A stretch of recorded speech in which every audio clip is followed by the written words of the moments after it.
사람은 이 말을 통해서 자신이 전하고 싶은 이 마음 혹은 생각 혹은 뜻과 이 계획 등을 전해줍니다. 그래서 사람의 이 말이라는 것은 결국 내가 말을 한다, 말을 전해준다 하는 그 뜻은 그 사람의 생각을 전해주는 거죠. 또 자기 마음을 표현하는 것입니다.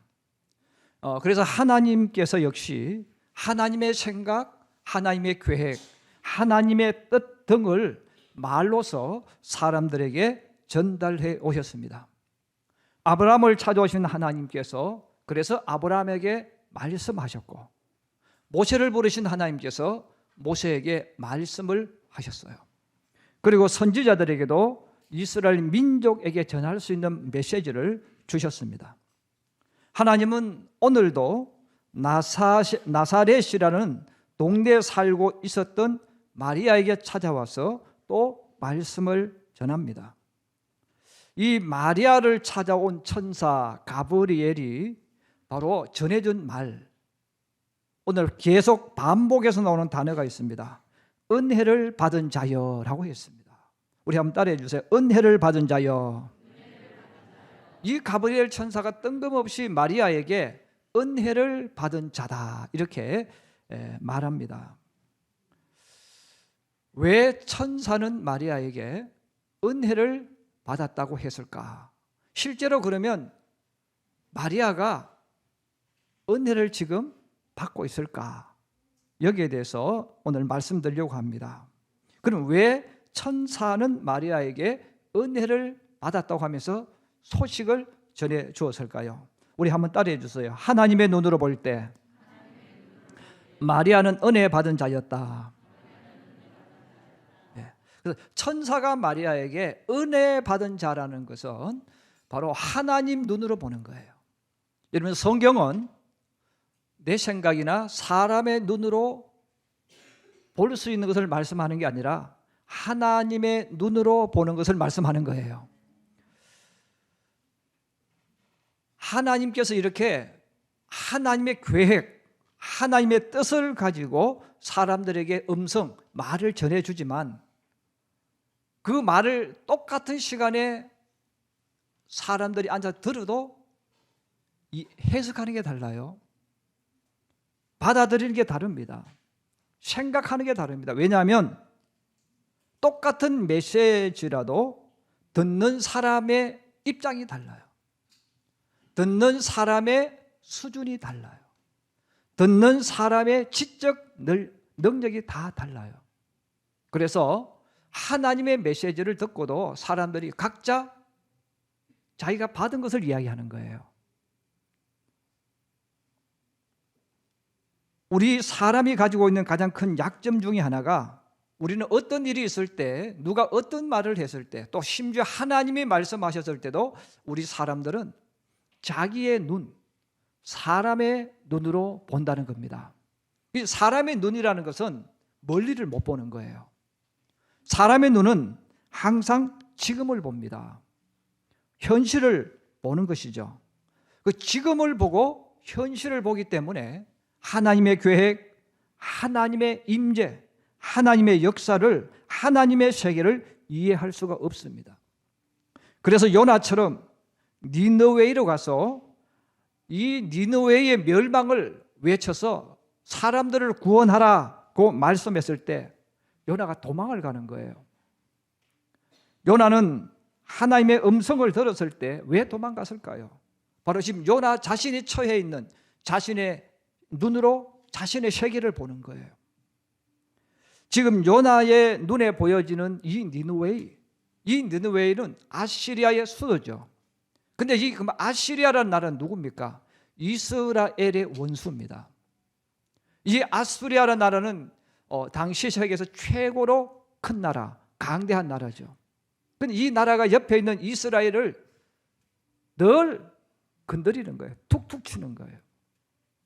여러분, 어른이 아이에게 그냥 주먹으로 툭툭 치면 아이는 아파요. 야, 이거 장난이야.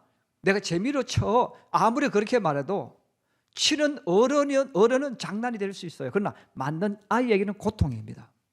이것처럼 아수리아라는 이 큰 나라가 이스라엘 백성들을 공격하고 또 여러 모습으로 쳐들어와요. 그럼 이스라엘 민족에게 있어서는 죽을 것처럼 아픈 거예요. 한 번만 그러는 게 아니죠. 여러분, 강대국일수록 다른 나라의 땅을 노립니다. 이게 모든 분야에 똑같은 거예요. 여러분, 가난한 사람은 포기를 하고 부자 되지 않습니다. 부자 되고 싶은 힘도 잃어버립니다. 그러나 부자일수록 욕심이 많아요. 더 돈을 모으고 싶은 거예요. 성공하면 할수록 사람의 욕심이 생기지 않는 게 아니라 더 큰 욕심이 생깁니다. 사업을 해도 마찬가지예요. 여러분, 규모가 커지면 커질수록 더 큰 세계, 더 큰 것, 더 많은 것을 요구하는 거예요. 나라도 똑같은 거예요. 그래서 주변 나라를 공격하고 침략하는 거죠. 그러므로 이 요나가 살고 있던 그 당시에 이스라엘 사람 요나는 저 아수리아라는 나라의 수도인 니느웨, 저 나라는 멸망해야 될 나라, 심판받아야 될 나라입니다. 그런데 하나님이 자기에게 가서 회개하라고 전하라는 거예요. 저 멸망받아야 될 나라, 심판받을 나라가 망해야 되는데 살 길을 주님이 알려주라고 이야기하니까 요나의 입장에서는 그게 불가능한 거예요. 내가 용납할 수가 없고 받아들일 수가 없습니다. 하나님이 저들을 용서해 주시려고 하는데 저들은 이제 죄가 가득 차서 모릅니다. 그러면 저 니느웨이가 멸망하도록, 저기에 살고 있는 사람들, 우리의 원수가 망하도록 하면 어떻게 해야 될까? 내가 도망가는 거예요. 그래서 요나는 도망을 갑니다. 근데 도망을 가는데 그럼 어디로 가야 됩니까? 가능하면 멀리 가야죠. 하나님이 다시 오라고 해도 올 수 없는 멀리로 도망가야 돼요. 그럼 요나가 살고 있던 시대에 지구의 끝, 가장 먼 곳이라고 느꼈던 것 중에 하나가 다시스입니다. 그래서 요나는 다시스로 가는 그 배를 타고 도망가는 거예요. 여러분, 요나가 그렇게 한 이유는 요나가 나쁜 사람이라서 그런 게 아니에요. 요나의 눈에 보여지는 세상, 요나가 이해하는 세상은 바로 이 아수리아라는 나라는 망해야 될 나라, 심판받아야 될 나라이기 때문에 그렇습니다. 그래서 우리가 하나님을 믿지만, 믿음의 삶을 걸어가지만 우리도 모르게 자꾸 하나님의 뜻에 불순종하는 거예요. 지금 마리아의 눈앞에 펼쳐지는 현실은 어떤 세계일까요? 여러분, 이 마리아가 지금 일어나고 이 상황을 오늘 성경은 아주 자세하게 이야기합니다. 우리나라 이야기를 하면 이와 똑같은 거예요. 춘향이가 남원의 광안루에 놀러 갔다 이몽룡을 만납니다. 그래서 사랑에 빠집니다. 그 둘이 사랑하기 시작했어요. 여러분, 사랑하는 두 사람의 가슴 속에, 이 생각 속에는 행복이 가득한 거예요. 내가 앞으로 이들과 만나서 내 미래가 이렇게 될 거야, 나는 내 인생을 이렇게 사랑하는 사람과 살아갈 거야, 그런 꿈을 꾸고 있는 거예요. 이것처럼 마리아도 28청춘의 나이가 되어서 요셉과 정혼을 했습니다. 오늘 성경에 분명히 이야기합니다. 마리아가 요셉과 정혼을 했다는 거예요. 그럼 이 당시에는 28 나이가 되면 정혼을 했어요. 우리나라도 그 당시에는 마찬가지였겠죠. 여러분, 그 마리아가 사랑하는 요셉과 함께 정혼을 하고 이제 결혼을 곧 하게 됩니다. 그럼 그 결혼을 앞둔 이 마리아가 여러분 얼마나 아름다운 꿈, 행복한 꿈을 가지고 있었겠어요. 내가 요셉과 결혼해서 아이는 몇 명 낳아야지, 또 우리 집은 어디에다 지어야지, 또 우리가 둘이 열심히 노력해서 돈은 이렇게 벌고 또 돈은 이렇게 쓰고, 그들 나름대로 굉장히 많은 꿈을 가지고 있습니다. 바로 그때 천사 가브리엘이 마리아를 찾아왔습니다. 그리고 인사를 합니다. 은혜를 받은 자여 그랬어요. 이런 수많은 말 가운데서 가장 먼저 한 말이 은혜를 받은 자여라고 말을 합니다. 여러분, 마리아는 여지껏 천사를 만난 적이 없습니다. 성경에서 나왔던 천사에 대한 이야기죠. 또 마리아 주변에 있던 사람들 가운데도 마리아에게 이런 이야기를 해준 사람은 없을 거예요. 설령 있었다 해도 어느 누구도 그걸 믿지 않았을 겁니다. 그런데 그 마리아에게 천사 가브리엘이 나타난 거예요. 여러분, 그 천사를 만났을 때 마리아가 얼마나 놀랐겠어요. 두려움에 떨었을 거예요. 당황했을 거예요. 자, 이 마리아가 놀라면서 당황하고 있는 그때에 또 천사가 이야기를 합니다. 마리아야, 무서워하지 말라. 내가 하나님께 은혜를 입었느니라. 두 번이나 말합니다. 자, 이렇게 마리아에게 두려워하지 말라고 해놓고 그 다음에 하는 말은 무서운 말을 합니다. 보라, 내가 잉태하여 아들을 낳으리니 그 이름을 예수라 하라 그랬어요. 여러분, 은혜를 입었다고 말했을 때, 하나님께서 나에게 선구야 너는 은혜를 입은 자다 이렇게 말씀하셨을 때 우리가 받아들이는 것은 내가 앞으로 잘 되겠구나, 앞으로 내가 부자 되겠구나, 앞으로 나는 성공하겠구나, 그런 말을 들었을 때 하는 거잖아요. 내가 은혜 받았다는 말은 내가 무언가를 얻었을 때를 말하는 거예요. 자, 그런데 은혜를 입었다고 두 번이나 말해놓고 천사 가브리엘이 마리아에게 전해준 말은 내가 잉태하여 아들을 낳을 것이다. 그리고 아들 이름까지 지어줍니다. 예수라 하라 그랬어요. 당시 유대 나라는 종교적으로 굉장히 엄격했던 시대입니다. 지금도 그렇지만 그 당시에는 미혼모로 살아갈 수 없는 시대죠. 마리아가 미혼모가 되는 순간 집 안에서도 쫓겨날 뿐 아니라 돌에 맞아 죽게 될 겁니다. 자, 이런 상황인데 은혜를 받았다고 말해놓고 잘 된다고 말해놓고 놀라운 일들이 너에게 일어난다고 말했는데 그 뒤에 나오는 말은 반전적인 말이죠. 너가 아들을 낳을 것인데 그 아들의 이름을 예수라 하라. 여러분, 은혜를 받았다는 그 단어가 결국은 뭐예요? 너는 미혼모가 된다는 거예요. 아버지가 누구인지 모르지만 너는 아이를 갖게 될 거라는 그 메시지를 전해준 것이죠. 이것은 하나님의 은혜가 아니라 하나님의 저주라고 해도 사람들은 이해할 것입니다. 여러분, 그 음성을 들었을 때 마리아가 너무 놀랍니다. 그걸 당황해합니다. 그래서 어떻게 내게 그런 일이 일어날 수 있습니까? 나는 남자를 알지 못합니다. 나는 남자와 잔 적이 없습니다. 그때 천사가 또 알려줍니다. 사람으로 말미암아서 너에게 이 일이 일어나는 것이 아니고 하나님의 성령이 내게 임하시고 지극히 높으신 이의 능력이 너를 덮음으로 하나님의 영이 너에게 임함으로 너가 아이를 낳아 그를 낳게 될 것이다. 그 말을 합니다. 여러분, 마리아가 그 말을 듣고도 이해를 할 수 없습니다. 그때 하나님께서 마리아에게 확실한 증거를 주는 말을 합니다. 보라, 내 친족 엘리사벳도 늙어서 아들을 배웠느니라. 본래 임신하지 못한다고 알려진 이가 이미 6달이 되었나니 대저 하나님의 모든 말씀은 능하지 못하심이 없느니라 그랬습니다. 지금 천사가 마리아에게 들려주는 그 모든 것은 마리아가 가진 꿈을 다 깨뜨리는 거예요. 마리아가 만약에 그 모든 일이 실제로 일어난다면 그는 자신의 인생이 불행해질 거예요. 자신의 삶 속에 굉장히 많은 문제가 발생할 거예요. 받아들일 수 없는 현실이에요. 자, 그런데도 불구하고 여러분, 마리아가 얼마나 믿음 좋은 사람인가를 우리가 알 수 있는 대목이 나옵니다. 우리 38절 한번 같이 보십시다. 우리 38절 말씀을 같이 봅니다. 시작. 마리아가 이르되 주의 여종이 오니 말씀대로 내게 이루어지이다 하매 천사가 떠나가니라. 할렐루야. 여러분, 저나 여러분들이 만약에 이런 이야기를 한다면 벌써 우리 하나님 앞에 하나님 노 했을 거예요. 여러분, 내가 하나님 때문에 내 꿈이 사라지고 하나님 때문에 내가 꿈꾸었던 미래가 다 날아가는 거예요. 지금 나는 엄청난 손해와 고통을 맛봐야 됩니다. 이제 내 인생은 행복한 것이 아니라 비참해질 수 있다고 우리는 다 생각하는 거예요. 자, 그럼에도 불구하고 마리아는 하나님의 모든 말씀대로 이루어질 뿐 아니라 하나님의 말씀에는 능치 못한 것이 없다는 이 말을 믿고 마리아가 고백을 하는 거예요. 주의 여종이오니 말씀대로 내게 이루어지이다.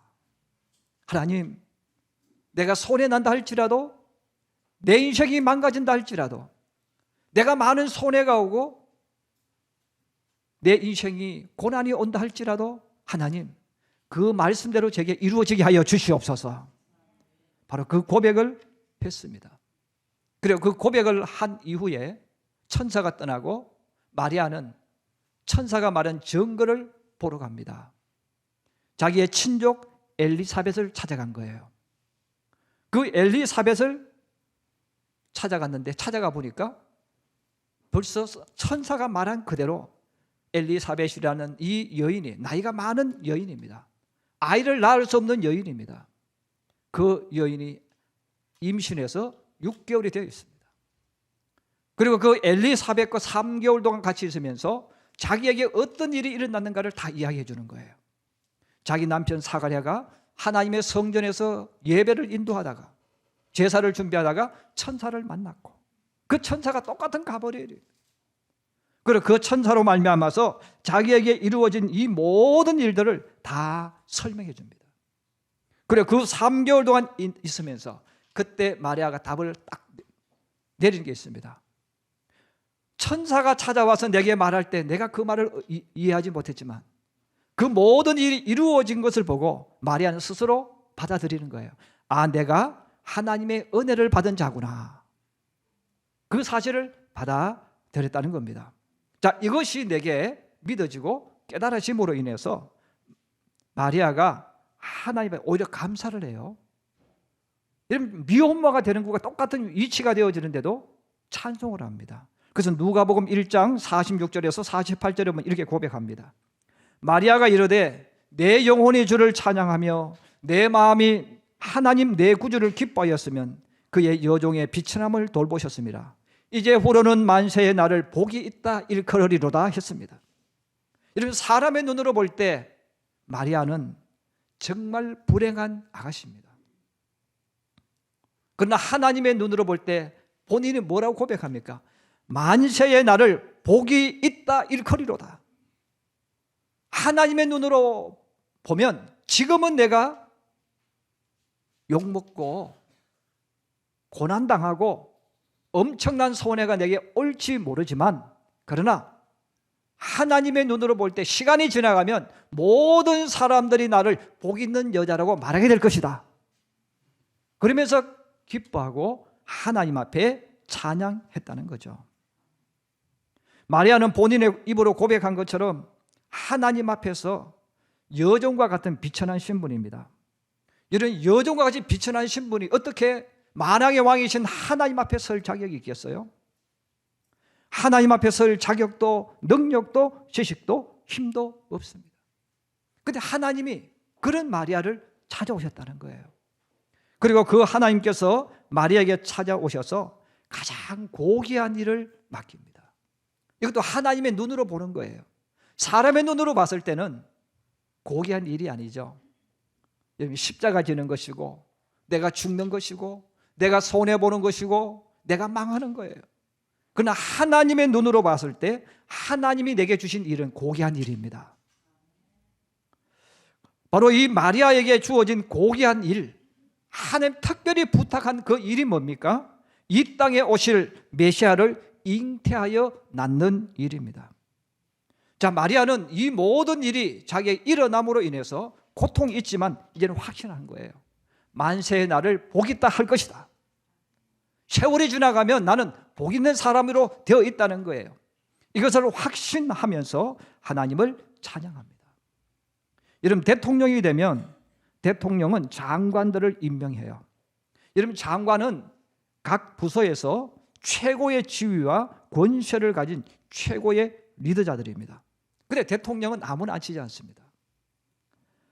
대통령이 생각할 때 믿을 만한 사람이에요. 내가 생각할 때, 국민이 생각할 때 그게 아니에요. 대통령이 생각할 때 믿을 수 있는 사람이에요. 그리고 가까이서 지켜본 사람들의 추천을 받아서 그 일을 맡겨요. 왜? 장관이 잘못하면 모든 욕은 대통령이 다 먹는 거예요. 여러분, 하나님이 직분을 맡길 때, 일을 맡길 때도 마찬가지예요. 아무나 맡기지 않습니다. 하나님의 눈으로 봤을 때 믿을 만한 사람이 일을 맡기는 거예요. 자, 그러므로 장관 후보로 추천된 사람들은 여러분 그 자리가 얼마나 영광스러운 자리인가를 압니다. 여러분, 우리가 청문회를 보잖아요. 청문회를 보면 다 까발리지 않습니까? 여러분, 그런데도 장관 하려고 나와요. 왜? 그 모든 욕을 먹어도 그 욕과는 비교할 수 없는 영광이 있기 때문에 그런 거예요. 그래서 이 장관 후보자들이 저렇게 욕 먹으려고 또 저렇게 욕을 먹으면서 왜 저 짓을 할까? 왜 저 자리를 탐할까? 하지만 여러분 그 자리에 앉아보지 않아서 그런 거예요. 여러분 장관이라는 이 자리는 대통령을 빼고 나면 가장 영광스러운 자리, 모든 사람이 부러워하는 자리 아닙니까? 그러므로 욕을 먹지만 그 욕과 비교할 수 없는 영광, 축복이 주어진 자리가 바로 이 장관이라는 자리 아니겠어요? 이 자리는 모두가 누리는 게 아니죠. 소수의 특권층만 누릴 수 있는 특권입니다. 그래서 사람들이 후보를 지명받으면 너무너무 고마워하고 나오는 거죠. 만왕의 왕이신 하나님께 선택된 사람, 바로 부르심을 입은 사람은 은혜 받은 사람인 줄 믿으시기를 바랍니다. 그래서 우리가 하나님께서 나에게 찾아오셔서 나를 선택하셨다는 것, 나를 부르셨다는 것, 내게 어떤 직분을 주셨다는 것, 여러분 이것은 특권 중에 특권입니다. 내가 생각하는 지식, 내가 가진 배경 아무런 의미 없습니다. 임명자가 볼 때가 중요한 거예요. 마리아만 그런 것이 아니죠. 예수 그리스도를 영접한 사람도 은혜 받은 사람입니다. 죄 가운데 사는 나, 자격도 없는 나, 내가 하나님을 믿고 기도하지만 언제나 육에 얽매여 있는 내 자신의 모습들, 이런 그럼에도 하나님께서 나를 구원해 주신 거예요. 하나님 자녀로 삼아 주신 겁니다. 이것이 은혜 중에 은혜라는 거예요. 여러분 모세도 하나님의 큰 은혜를 입은 사람이죠. 그러나 현실적으로 보면 모세는 너무 힘든 일을 합니다. 여러분 이스라엘 백성은 애굽으로 종으로 살았어요. 여러분 종으로 살았다는 말에 중요한 뜻이 하나 있어요. 지 마음대로 사는 사람이라는 거죠. 예. 훈련되지 못한 사람이에요. 여러분 훈련되지 못한 사람은 지 마음대로입니다. 통제도 통제를 모릅니다. 종으로 살았거든요. 그 이스라엘 백성들의 지도자로 모세가 선택을 받았을 때 월급을 받은 게 아니에요. 이스라엘 백성은 공부도 하지 못했고 훈련도 받지 못했고 그냥 배고프면 먹고 성질 나면 성질 떨고 싸우고 싶으면 싸우고 자기 이익을 위해서는 언제든지 등을 돌릴 수 있는 사람들, 바로 이스라엘 백성들입니다. 그는 최고의 사령관이지만 나라의 왕하고는 다르죠. 부귀도 없습니다. 영화도 없습니다. 백성들과 똑같이 걷고 밥을 먹었고 함께 잠을 잡니다. 더 나아가서 이스라엘 백성들의 모든 짐을 홀로 지고 해결해야 되고 그러면서 그 길을 걸어가는 거예요. 여러분 그 길을 누가 가겠어요? 욕먹는 자리인데, 내가 아무런 보답도 주어지지 않는 자리인데 그 일을 누가 하겠어요? 그런데 모세는 사람의 눈으로 봤을 때는 불행한 사람일 수 있고 그러면서 또 희생자의 길일 수 있지만 그 길을 걸어갑니다. 그러나 하나님의 눈으로 보면, 세월이 지나서 보면 모세는 큰 은혜를 받은 사람입니다.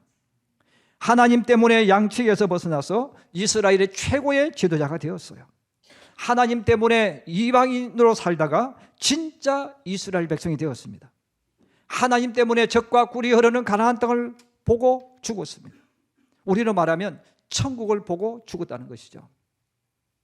하나님 때문에 진짜 하나님을 만났습니다. 하나님 때문에 이스라엘의 구원자가 되었어요. 이건 세월이 지난 이후에 나중에 이루어진 거예요. 여러분 하나님의 눈으로 보면 모세는 은혜 받은 자 중에 은혜 받은 사람입니다.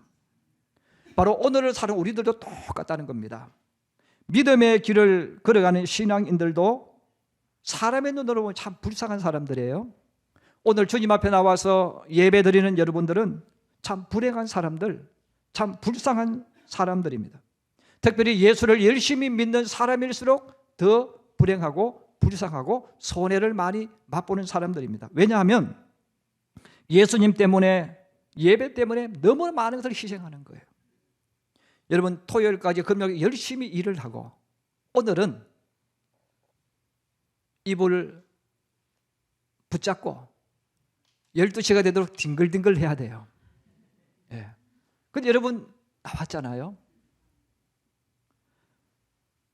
또 어떤 분은 일찍 와서 교사를 또 해야 돼요. 오늘은 모처럼 모여서 가족들끼리 어디 놀러 가고 싶은데 예수님 때문에, 예배 때문에 놀러를 못 가요. 가족들과 점심을 먹고 싶은데 주일이기 때문에 못 하는 거예요. 그래서 오늘 여러분들이, 이곳에 있는 여러분들이 정말 손해가 많은 사람들이에요. 많은 것을 잃어버렸어요. 그러면 세상 사람들의 눈으로 봤을 때 제일 바보 같은 사람, 불쌍한 사람, 어리석은 사람은 예수 믿는 사람들, 그것도 열심히 예수를 믿는 사람들, 주님 때문에 많은 것을 잃어버린 사람들, 희생하는 사람들, 신앙 때문에 손해보는 사람들, 정말 희생하는 사람들이죠. 그러나 하나님의 눈으로 보면 은혜 받은 사람입니다. 왜냐하면 하나님의 자녀로 천국 백성으로 회복된 사람들이기 때문입니다. 더 나아가서 하나님은 보잘것없는 나에게 주님의 일을 맡겼어요. 여러분, 마리아를 찾아가셔서 마리아에게 일을 맡기신 그 하나님께서 마리아에게는 예수 그리스도를 잉태하고 낳는 그 일을 맡기셨다면 하나님을 믿는 믿음의 사람들에게는 각각 또 주님이 그에게 맞는 일을 맡기는 거예요. 여러분, 그 일은 거룩한 겁니다. 여러분, 집사, 권사, 장로, 교사, 구역장, 찬양대원, 전도하는 일, 차량 운전, 안내하는 것, 교회 섬기는 것, 반주하는 것, 여러분, 이 모든 것 하나하나는 주님이 맡긴 일입니다. 그래서 이 모든 일은 누구나 하는 게 아니에요. 여러분, 누구나 하는 것 같지만 누구나 하는 일이 아닙니다. 하나님의 자녀만이 할 수 있는 특권인 줄 믿으시기를 바랍니다. 하나님의 부르심을 입은 사람만이 할 수 있는 직분들이에요. 그러므로 우리가 사람의 눈으로 보면 불쌍해 보이지만 여러분, 세월이 지나서 되돌아보면 바로 그 일을 한, 그 길을 걸어간 그 사람은 만세에 복 있는 사람이 될 줄로 믿습니다. 지금 눈앞에서 계산을 해보면 손해보는 것 같지만, 내가 희생하는 것처럼 보이지만 세월이 지나서 보면 마리아처럼 고백이 나오는 거예요. 더 나아가서 여러분, 우리가 저 영원한 나라에서 주님과 함께 안식하는 그 축복이 우리 앞에 일어나게 될 줄로 믿습니다. 그러므로 우리가 믿음의 길을 걸어갈 때 우리가 오늘 이 말씀을 기억해야 됩니다. 하나님은 분명히 우리에게 은혜를 받은 자라고 말했어요. 여러분, 예수 그리스도를 믿는 사람, 예수님을 나의 구주로 영접한 사람은 은혜 받은 사람들입니다. 그런데 은혜를 받았는데 사람의 눈으로 보면 손해나고 있다는 거예요. 사람의 눈으로 보면 희생당하고 있다는 거예요. 그러나 세월이 지나서 보면 복 중에 복이 된다는 사실입니다. 그러므로 우리가 오늘 이 마리아에게 찾아와서 하나님의 대리자로 찾아온 가브리엘이 은혜를 받은 자다, 이 단어를 썼는데 이 단어는 마리아에게만 주어진 것이 아니라 예수를 믿는 사람, 하나님이 천지를 창조하신 줄 믿는 사람에게 주어진 천사가 준 축복의 은혜임을 기억하기를 바랍니다. 여러분, 힘들어도 때로는 어려워도 때로는 예수님 때문에 손해가 나는 것 같은 느낌이 들어도 하나님의 눈으로 바라보기를 바랍니다. 그래서 하나님의 눈으로 보고 걸어가면 여러분, 사람들이 나를 너 예수 믿고 복 받았다, 너 예수 믿고 하나님이 너의 인생에 이렇게 역사하셨다, 여러분 간증하도록 역사하여 주실 줄로 믿습니다. 그 일들이 내게 일어날 줄로 믿고 하나님의 눈으로 자신의 믿음의 길을 걸어가고 달려나가는 하나님의 사람, 예수의 사람들이 되기를 주님의 이름으로 축복합니다. 축복합니다.